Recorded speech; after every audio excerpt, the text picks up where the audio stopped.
Welcome to the biology मंत्र। तो आज हम लोग पढ़ेंगे बिहार बोर्ड के क्लास 12 के चैप्टर 5 का वंशागति का विविधता का सिद्धांत का। चलिए तो इसमें हम लोग फर्स्ट क्वेश्चन को देखते हैं कि आनुवंशिकी किसे के जनक किसे कहा जाता है। ग्रेगर जॉर्ज मेंडल को। मेंडल ने अपने प्रयोग के लिए किस पौधे का चयन किया था? मटर। मेंडल ने मटर के पौधे में कितनी जोड़ी विपरीत लक्षणों का अध्ययन किया था? 7। वंशागति की इकाई को क्या कहते हैं? जीन। एक संकर क्रॉस को क्या कहते हैं? Monohybrid cross. द्विसंकर क्रॉस में कितने लक्षण का अध्ययन किया जाता है? 2 लक्षण। एक संकर क्रॉस की F2 पीढ़ी में फिनोटाइप का अनुपात क्या है? 3:1। एक संकर क्रॉस की F2 पीढ़ी में जीनोटाइप का अनुपात क्या होता है? 1:2:1। मेंडल का प्रथम नियम कहलाता है पृथक्करण का नियम। मेंडल का द्वितीय नियम कहलाता है अस्वतंत्र अपव्यूहन का नियम। प्रभावी लक्षण को किस अक्षर से प्रदर्शित करते हैं? कैपिटल लेटर के बड़े अक्षर से। विषम युग्मनजी का उदाहरण है टी, कैपिटल टी और स्मॉल टी। सम युग्मनजी का उदाहरण है दोनों कैपिटल टी।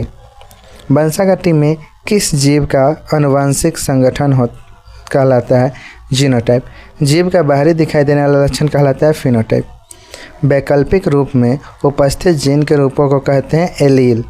एक संकर क्रॉस की F2 पीढ़ी का जीनोटाइप अनुपात है 1:2:1। टेस्ट क्रॉस में संकरण किया जाता है अप्रभावी समयुग्मनजी और अज्ञात जीनोटाइप का।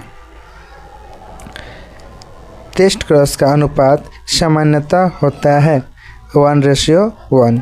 मेंडल ने अपने प्रयोग में किस प्रकार के लक्षणों का चयन किया था? स्पष्ट विपरीत लक्षण। गुणसूत्र सिद्धांत किसने प्रस्तुत किया? शटन और बेवरी ने। शटन और बेवरी के अनुसार जीन पाए जाते हैं गुणसूत्रों पर। लिंग सहलग्न वंशागति का अध्ययन किया था थॉमस हर्ट मॉर्गन ने।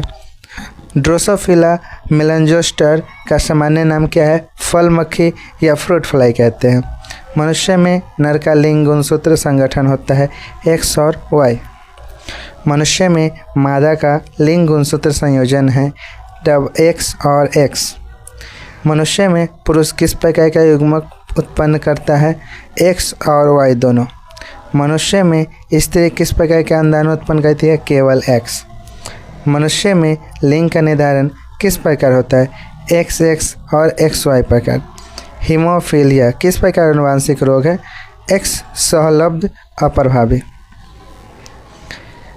कलर ब्लाइंडनेस समानता कैसा रोग है? तो X सहलग्न से प्रभावी रोग है। हीमोफीलिया में रक्त का थक्का बनने का गुण प्रभावित होता है रक्त का थक्का बनने से।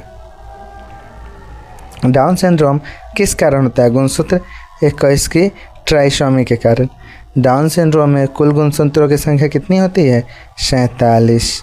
क्लाइनफेल्टर सिंड्रोम में कुल गुणसूत्रों के संगठन होते हैं X और Y। AIT का पूरा नाम क्या है? Assistant reproductive therapy. IVF का पूरा नाम है इन विट्रो फर्टिलाइजेशन। IVF में निषेचन कहाँ संपन्न होता है? शरीर के बाहर प्रयोगशाला में। IVF के बाद भ्रूण को कहाँ प्रत्यारोपित किया जाता है? गर्भाशय में। जिफ्ट का पूरा नाम क्या है? Zygote intrafallopian transfer. एक गुणसूत्र की एक प्रति सहायता करने की क्रिया को कहते हैं ट्रांसमिशन। सिकल सेल एनीमिया किस प्रकार की बीमारी है? आनुवंशिक बीमारी। सिकल सेल एनीमिया में किस प्रोटीन की संरचना प्रभावित होती है? हीमोग्लोबिन। सिकल सेल एनीमिया किस प्रकार की गुणावती प्रदर्शित करता है?